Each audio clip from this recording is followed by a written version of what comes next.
அனைவருக்கும் ஆர்த்த நமஸ்காரம். இறைசக்தி மையம் சார்பாக எனது அன்பு வணக்கத்தை செலுத்துகிறேன்.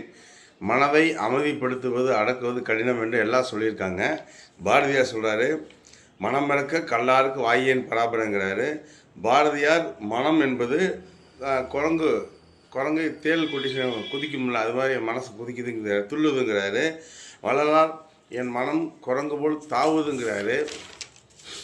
இது இல்லாமல் மத யானை அடைக்கலாம், புலியை அடக்கலாம், புலி மேல் அமரலாம், நெருப்பில் நடக்கலாம், அமரலாம், படுக்கலாம், கரடியின் வாயை கட்டலாம், கொடிய மிருகங்களை அடக்கலாம், வசப்படுத்தலாம், பாம்பை பிடித்து ஆட்டலாம், காற்றில் மிதக்கலாம், பறக்கலாம், தண்ணீரில் பறக்கலாம், நடக்கலாம், மிதக்கலாம், காற்றில் பொருள்களை வர வைக்கலாம், கைகளில் பொருட்களை வர வைக்கலாம், அஷ்டமா சித்துகள் செய்யலாம், அறிவால் ஆணிமேல் செருப்பு என்று அருள்வாக்கு சொல்லலாம், தெய்வ சிலைகளுக்கு பூஜை யாகம் அபிஷேகம் கோடிகள் மந்திரங்களை சொல்லி இருக்கலாம், இப்போது நடக்க இருப்பதை முன்பே கூடியிருக்கலாம், இறந்த ஆவிகளை வரவழைத்து பேசலாம். ஆனால் மனதை அமைதி கடினம் என்று எல்லாம் சொல்லியிருக்காங்க. நம்மளோட ஆதி பிரணவம் மனதை அரை மணி நேரத்தில் அடங்க கற்று தருகிறோம். மனமனையில் மூக்கிலும் சுவாசம் வெளியே வராது.